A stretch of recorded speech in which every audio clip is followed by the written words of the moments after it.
Good evening, everyone. Thank you so much for joining us tonight. My name is San Mohammadi. I am the curator here at Two Rivers Gallery. Before we begin, I would like to acknowledge that Two Rivers Gallery is located on traditional unceded territory of Clayton Tene, and we are grateful to live and work on this land. But all this word is like a tale we hear, men's evil and their glory disappear. The lines I read are from Shahnameh, the epic of Persian kings by Ferdowsi, Iran's national poet. As part of programming for our current exhibition of wounds and songs, we're excited to host this evening's artist talk with one of the participating artists, Reyhan Yazdani. Reyhan is joining us from Tehran, where just 2 hours ago, Israel launched a series of Eris tracks. We are grateful for your presence, Reyhan, under such a difficult and uncertain circumstances. This exhibition, presented in collaboration with Viva, Vancouver's Iranian Visual Art Alliance, features the works of 8 Iranian Canadian artists. Each offers a unique visual response to the themes of resistance and resilience, while also engaging with the ideas of identity, belonging, and power relations.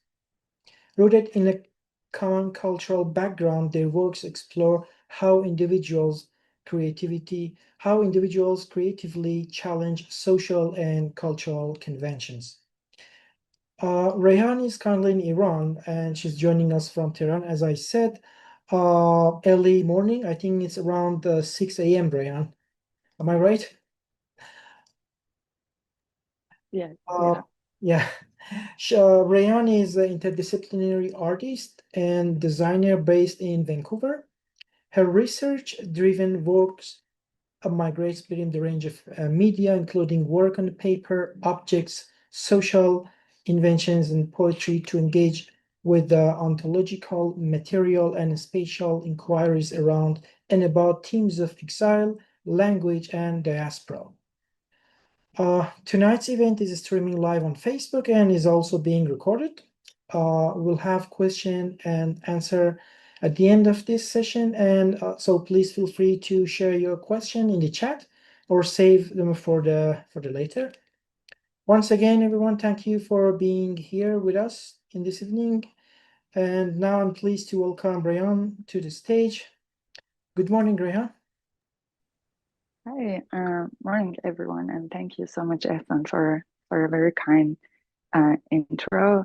And I really appreciate everyone being here on your afternoon and evening in Canada.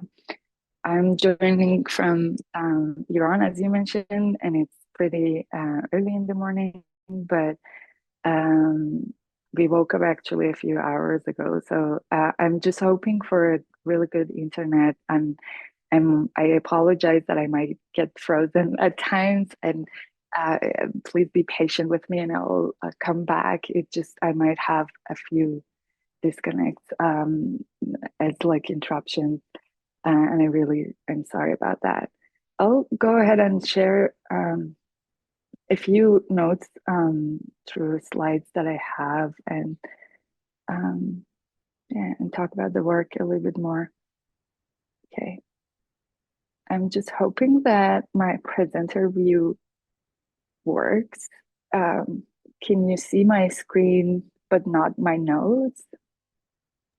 I can see your notes right now. You can see your, okay. I'll do it one more time. I'll go presenter view.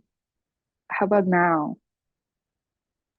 You have to reshare the screen again. Sure. Let me do that.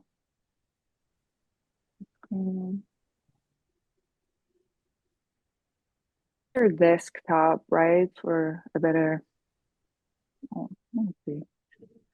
Okay. And then presenter view. Okay.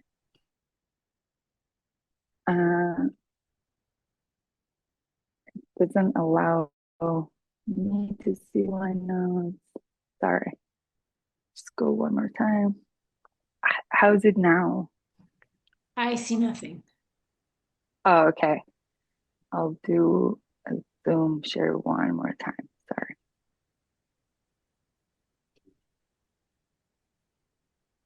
Okay, view and present as view.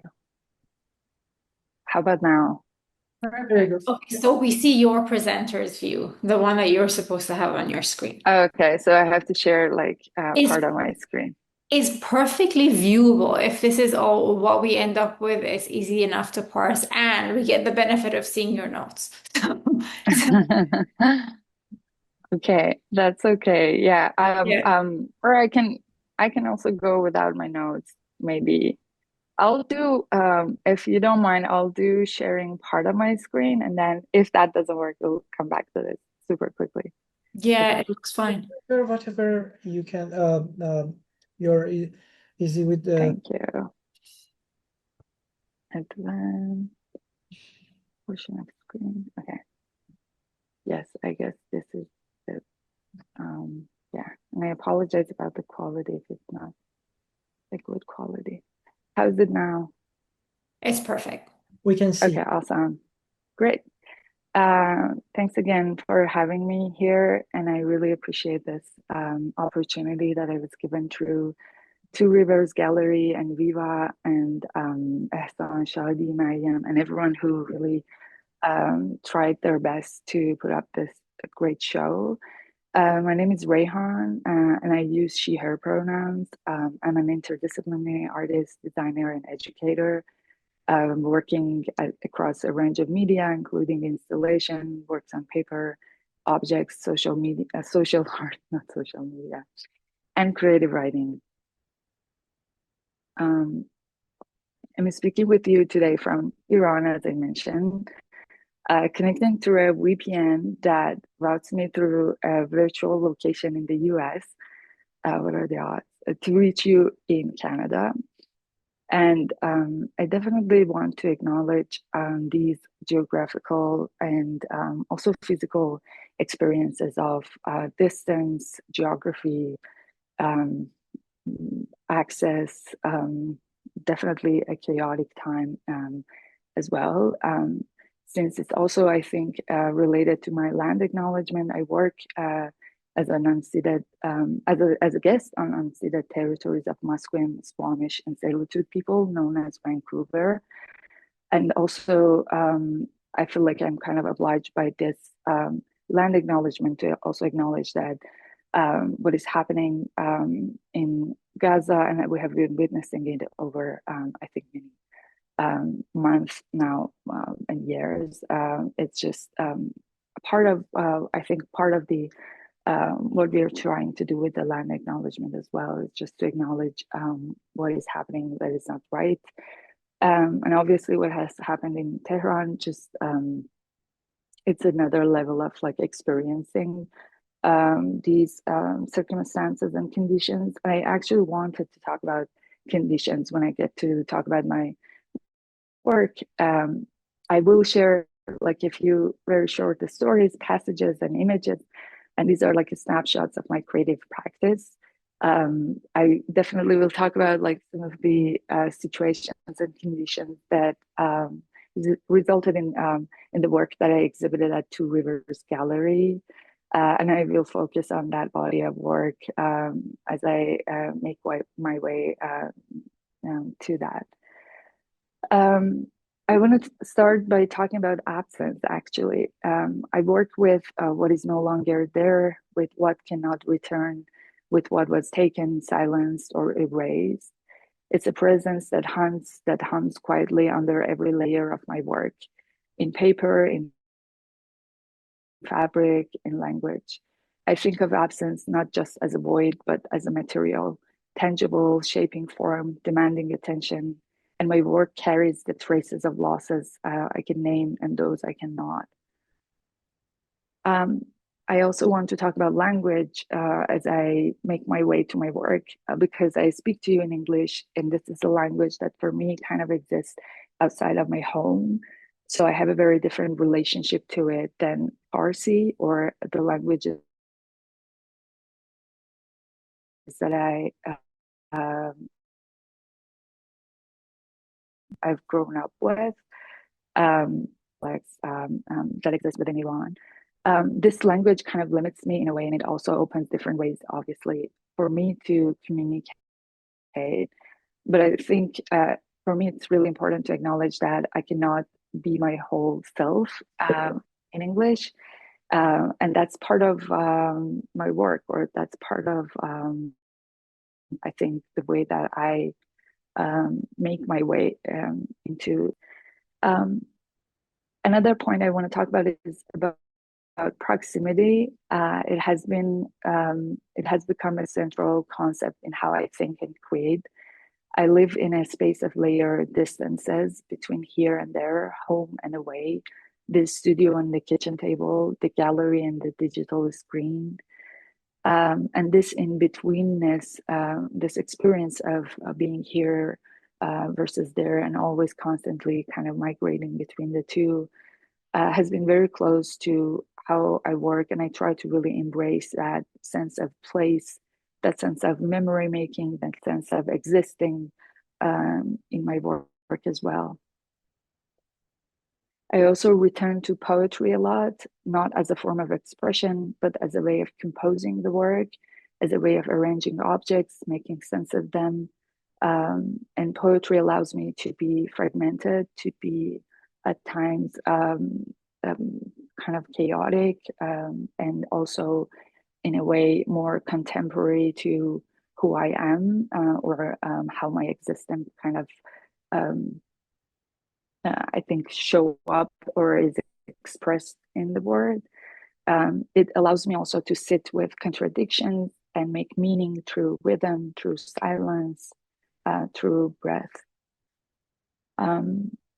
I compose different things, different objects, different materials together. And in the studio, I always have like these long tables.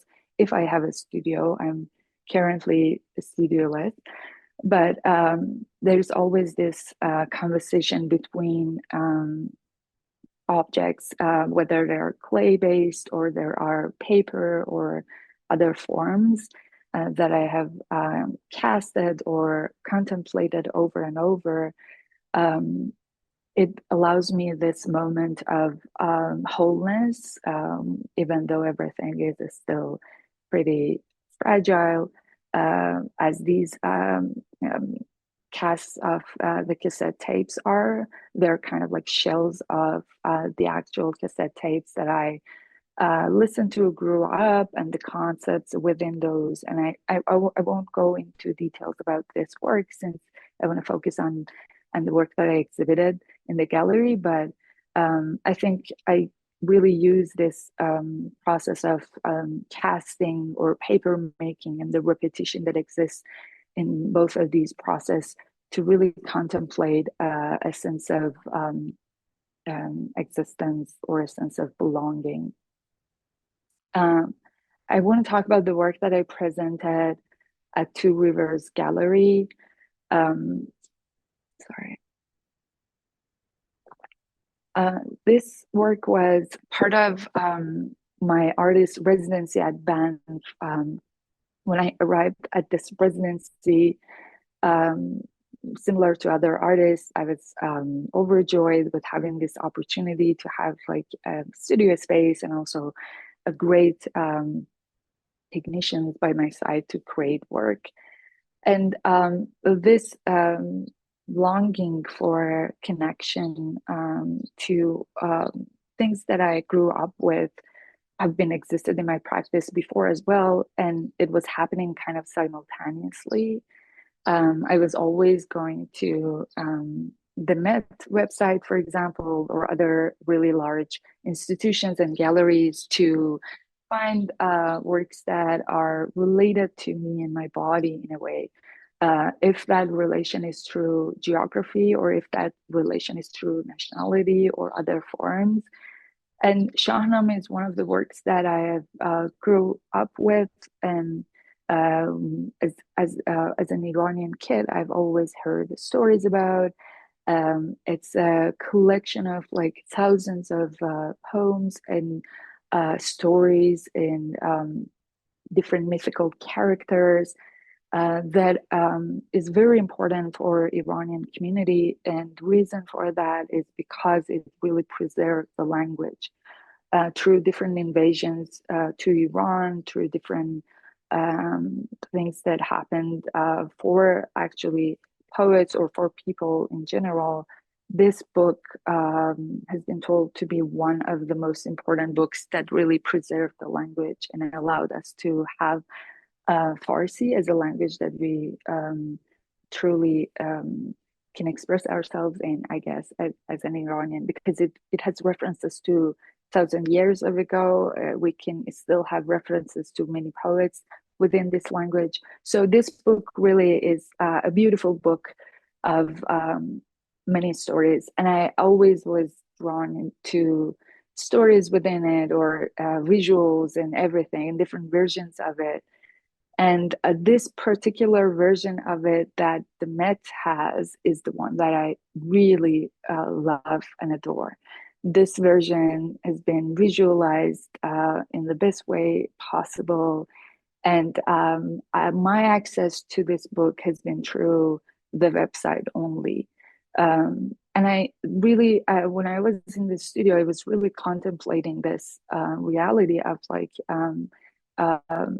this amazing resource for me to think about and know about, and not, having access to it, physical access, because of even if I wanted to go to the net and see this book, I couldn't, based on my nationality, and even recently the new travel ban that has been imposed for Iranians.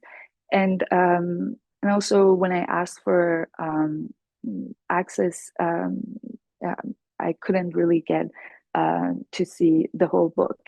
And this was part of the story of me working at Banff and all of experiences that I had also with the location of Banff, finding myself in a new place, contemplating this longing for something that is out of my access, and then learning a new skill of paper making in the studio. So I decided to really embrace how I am accessing this resource, how I am relating to these stories, how I'm learning about them, and bring them into the paper.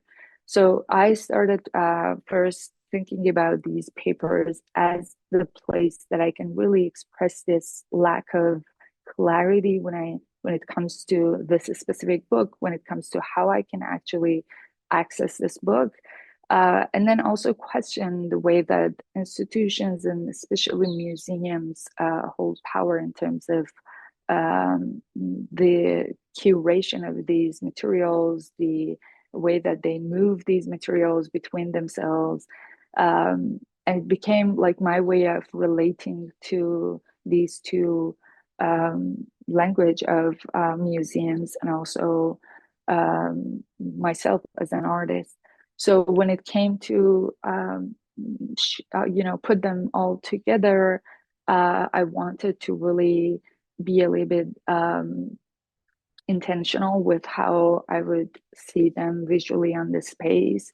I wanted them to feel accessible by visitors and audiences. I wanted them to get close physically to the work.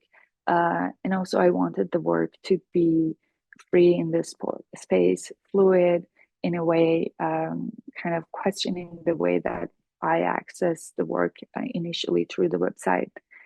And also the work itself, it's a body of work, so it's like a very large number of pieces within this work. And a lot of them are, I think, very much fragmented. That's the way that I read these poems these days. I cannot get a whole sense of what was this story. I cannot really fully even comprehend all of the stories and narratives within it, since it has been not presented both through the politics that exists in Iran, and also through the larger politics of museums and institutions. So a lot of the visuals within has been my narration of this story. I have been piecing together. I've been trying to imagine. I've been trying to compose. I've been trying to make sense of this story for myself. And when it came to the gallery, when it came to the Two Rivers Gallery, we explored with Ehsan a new way of seeing them and imagining them. And I definitely wanted them to have a different presentation in the gallery so that I can also explore like different installations as an artist as well. And then it became when Ehsan was kind of thinking about it, it was so amazing to me because Ehsan was also putting them together in a very different way.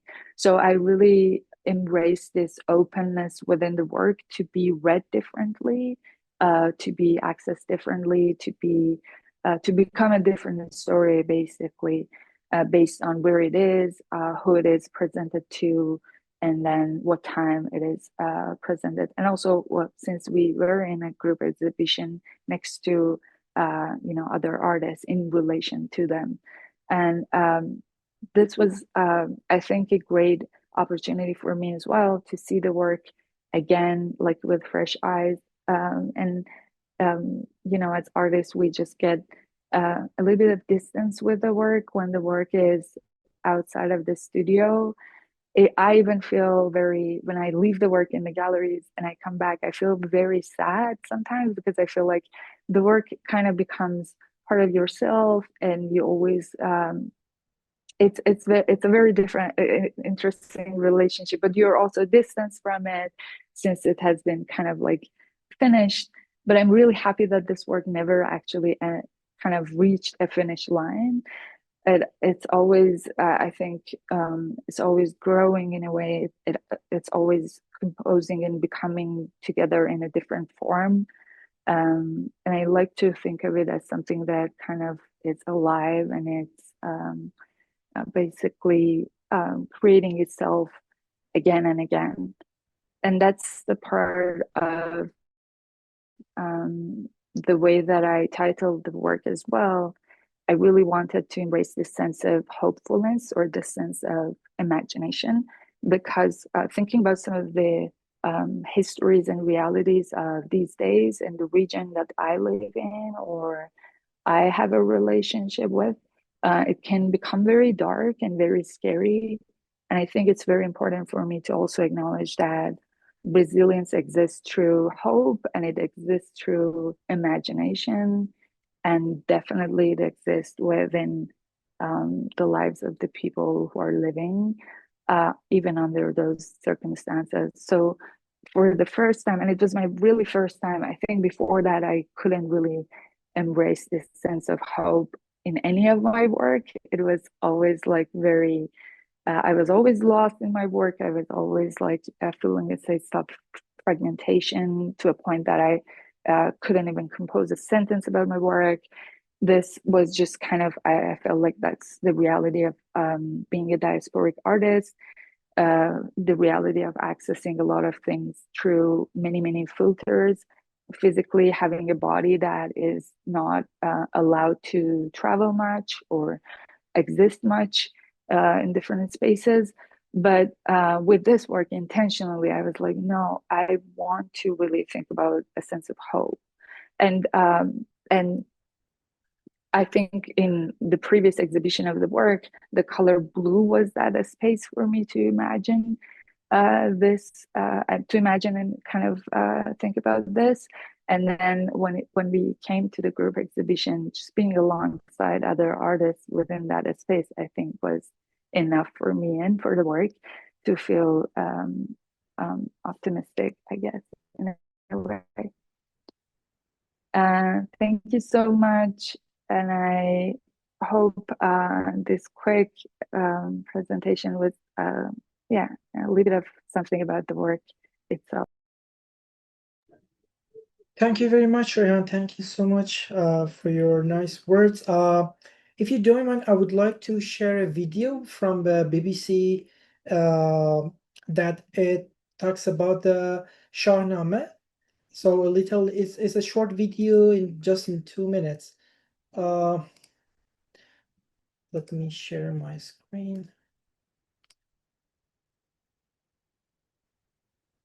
Can you see my?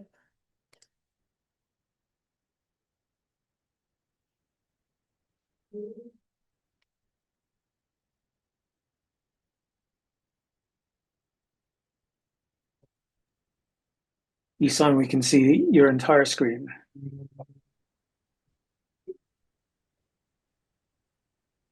That's great.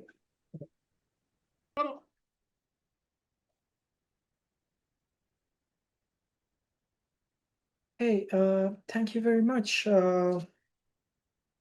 Any questions in the chat? I don't see any question in the chat box. One of the oldest nations in the world, Persia, has made significant contributions to art.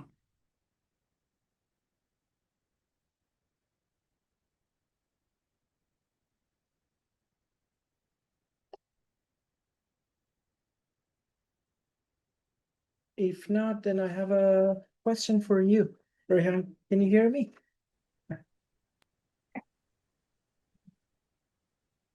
Can you hear me, Reyhan? Oh, yes, yeah. Okay, great. So, Shahnameh is, to me, it's very special, dear and near to me, because it has, I think I found my first superhero in this book, like Rostam. And I think I was 10 years old when I realized that it's just a story, it's not real. So then anyway, I have a question about the significance of form.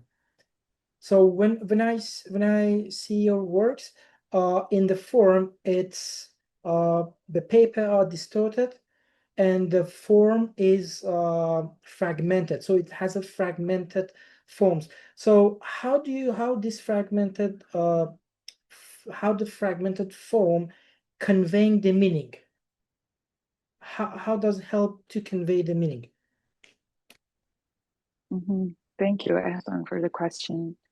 I think what was really important for me was or what was kind of my question was also like, who is an artist, or an Iranian artist, and maybe more complicated Iranian Canadian artists in this time. And for me, this portion of the question of like in this time is really important. I think I am very curious about something that resonates with the very contemporary realities of Iran or similar nations. There is a sense of nostalgia when it comes to all of these resources, and I embrace that as well. Like I love to just like see these visuals, reuse them, or just like bring them to the work or study them in a different form. But I feel like what was really true and genuine to me was that I was accessing this work in a very fragmented state as well.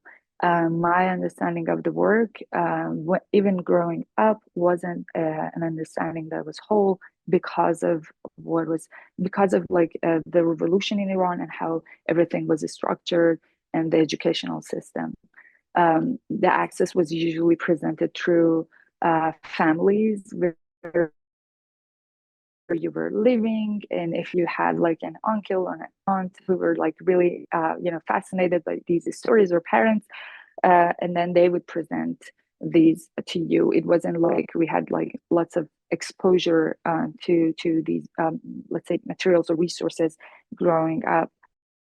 So access to them was also relational, and also it was very much fragmented as well based on who was around, or what books were at your home.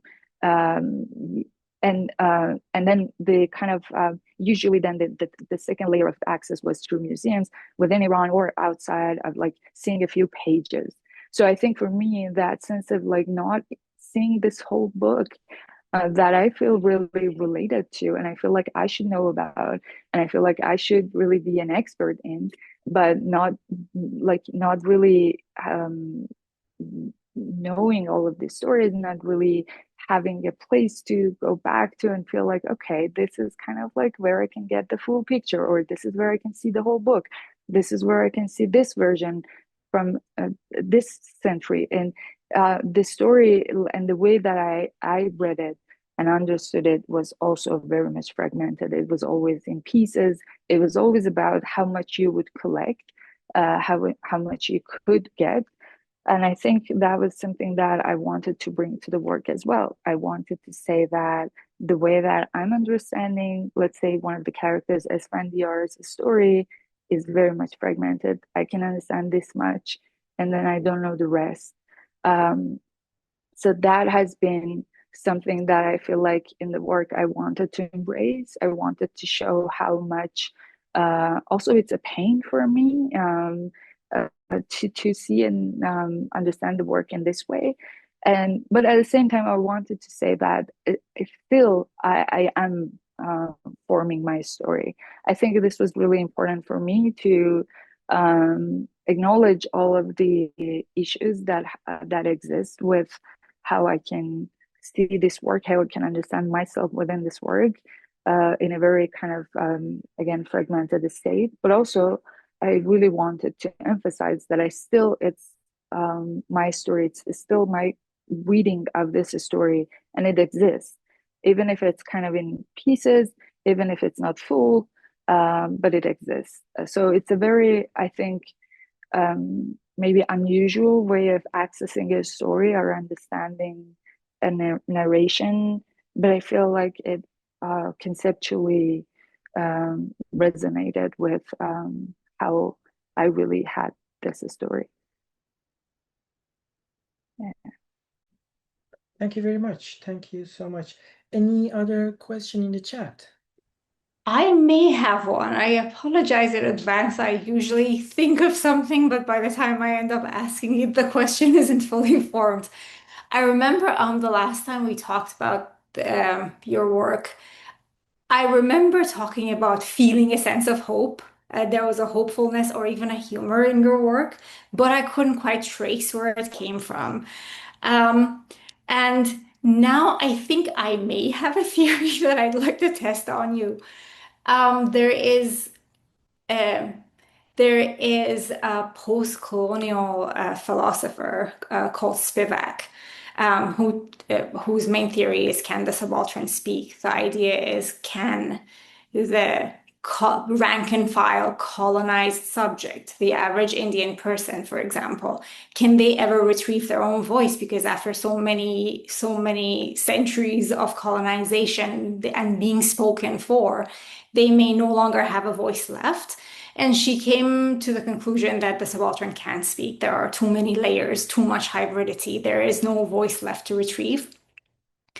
And I sort of feel like every time I see this work, it reminds me of that. There's this process of like you're dealing with the idea of retrieving your original identity, having had such a diverse experience, preserving it. It's significant that you're working, you're fascinated by the Shahnameh, the book we credit for preserving our language and everything. But as you try to retrieve this identity, declutter all the layers to get to the bottom of it and everything, all you're left with is sort of the most universal thing, pulp. And at some point, I think it's that sparseness and that universality, that comfort that you find with that fragmented identity, that acceptance is where the humor and the hopefulness lies. And I am curious to see if that works for you, and also curious to see if by the time you submit the works, um, do you feel like they have arrived? Do you feel like they're done, or is that where you stop and you submit them to the gallery? It was significant to me how liberal you were with Ehsan rereading and replacing them. So there is this freedom of let them write their own identity, and that it's not so much about retrieval, but about creating and embracing whatever it is you are as a blank slate, that I'm interested in, I guess. I don't know if I voiced the question at all.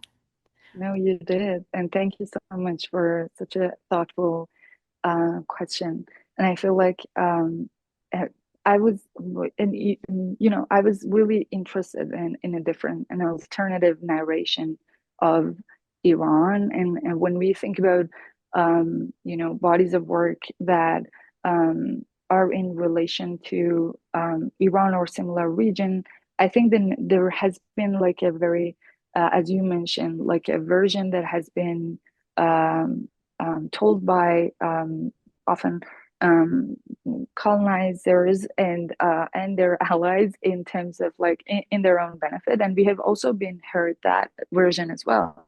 So I think it's really important for me also to find this lens that I have as well of like seeing myself from the point of view of others, and then figuring out what is kind of like my version, or who am I if I'm looking at myself without these lenses, of which might be, as you're saying, almost impossible to do. But what I really wanted with this work, even within outside of the papers themselves, with this space around the works, I really wanted this sense of imagination for the audience.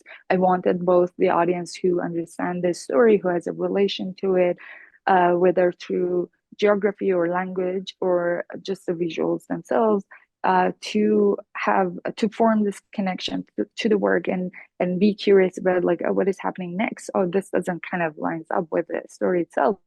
And also for an audience who doesn't know the work or doesn't know about this book or Iran in general, to also have an access and become in a to be engaged with the work in a different way, so that they can also piece the story in the way that kind of works for them, or they can see it.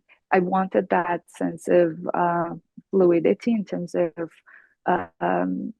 how the work is being read, and I think that was the part that made it for me hopeful, because if the story is being continued in any form or way, I feel like it's a sense of hopefulness, because it's still going on, and it is still spoken about after so many years, reference to, and then the important part is that our relationship to it now, it's a different, more contemporary relationship than a more traditional form of reading it.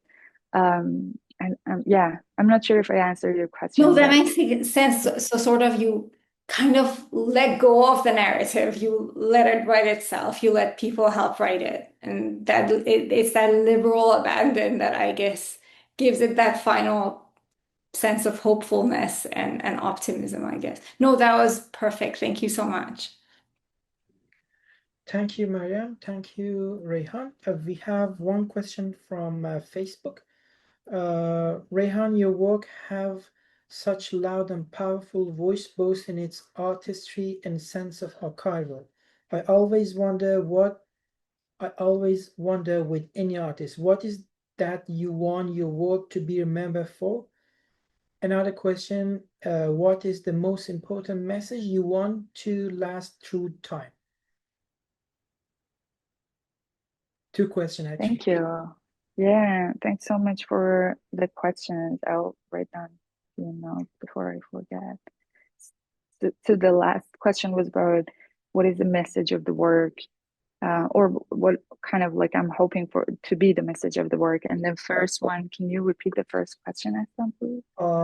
What is it that you want your work to be remembered for? Mm-hmm. Yeah, and thank you again for the question.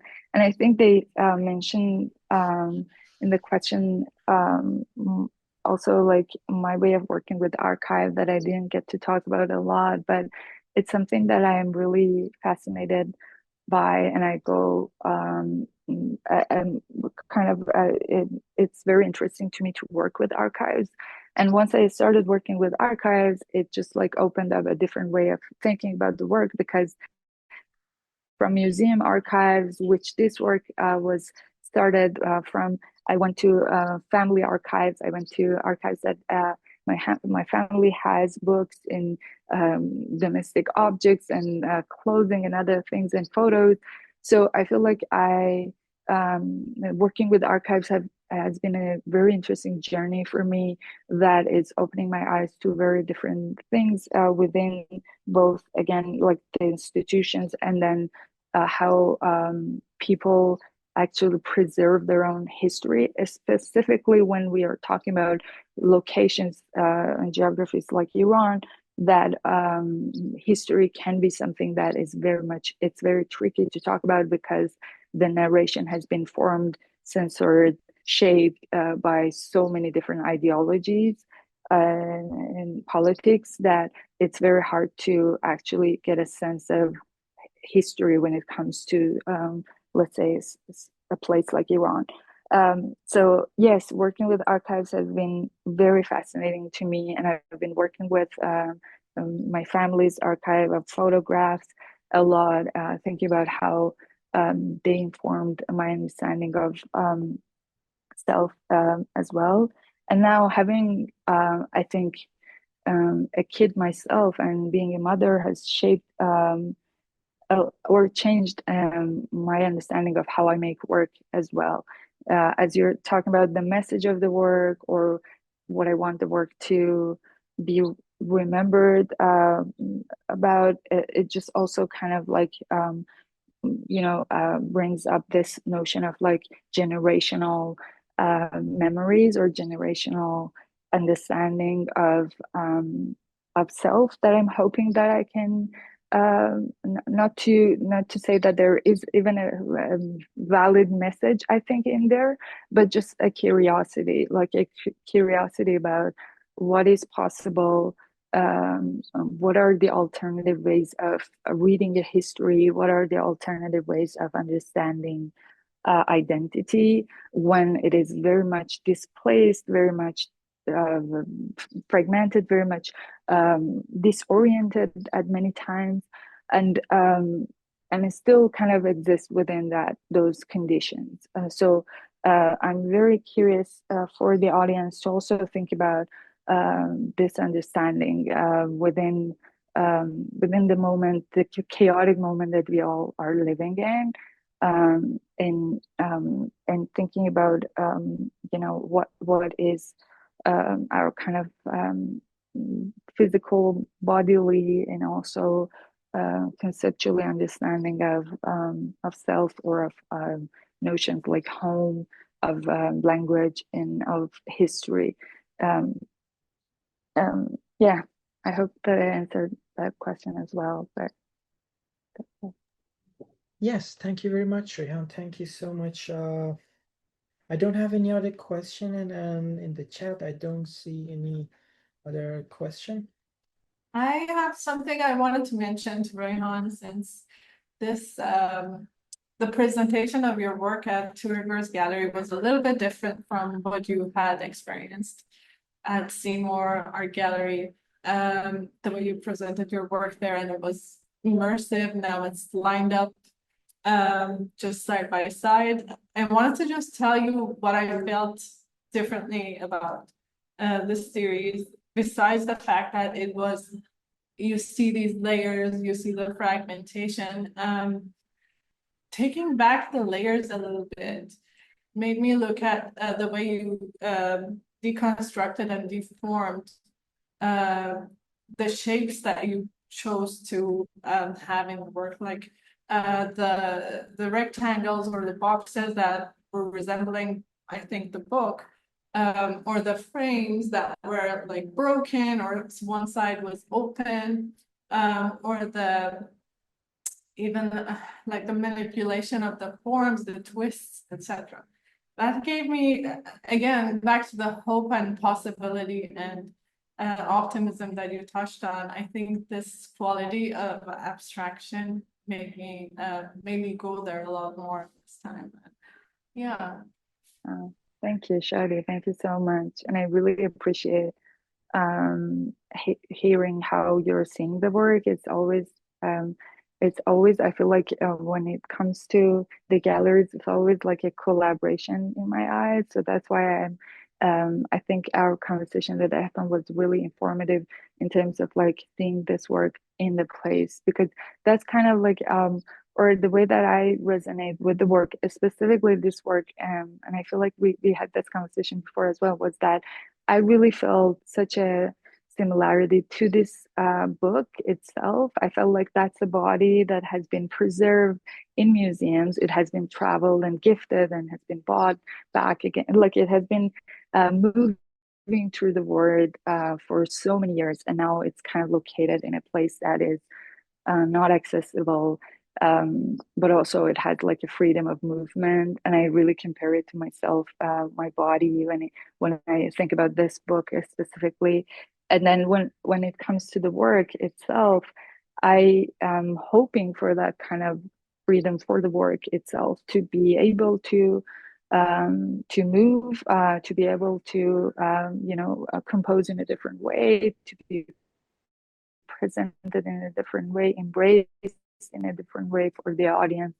And I feel like that's my way of feeling like, okay, like if my physical body cannot kind of do it, the work itself is actually doing it. And that just creates different forms of understanding the work. But I think formally, to me, or conceptually, it just like makes me very happy, because I feel like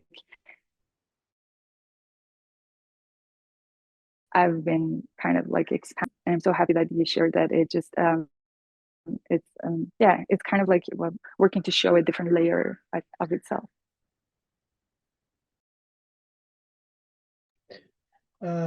Thank you. Can I add some words to that?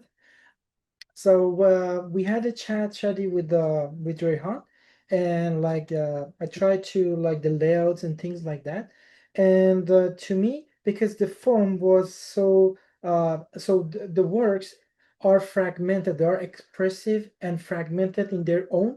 So I was thinking the title of the work, the Book of the King, it inspired me that look at look at everything as a book. So it started with a page and ended with the page, and then through we see lots of things going on, like ups and downs, and so we see this fragmentation in the form in the middle. So again, I was thinking maybe it doesn't have any value to fragment it, because the form should be, so the viewer should look at the works rather than I don't want to give them a sugar period code, what the Plato mentioned that. So it is very straightforward, but in fact, as I said, like a book, we had a chat with Reyhan that it could be like a book, the first page and the last page, and then everything between, like all the incidents, all the things should be should be narrated in the middle. So that's why the pages are like turned down, the pages are, some of them are lost, some of them are here. So that was the idea, that the form, it's enough, it's fragmented enough, so not giving another form of, let's say, chaos or fragmentation. Stay with like a very straightforward form. And then yeah, I think thank you very much, Shadi, for comparing two different. Well, Ehsan, that gave me a new perspective on Ehsan's work, so thank you for on Reyhan's work. So thank you. Thanks. Thank you very much. Any other question? Thank you very much, everyone, for joining us this evening, and my special gratitude to Reyhan. She's joining us early this morning. I think she joined us 6 in the morning, and again, there are some uncertain situation right now in Iran. Thank you very much, everyone, for joining us.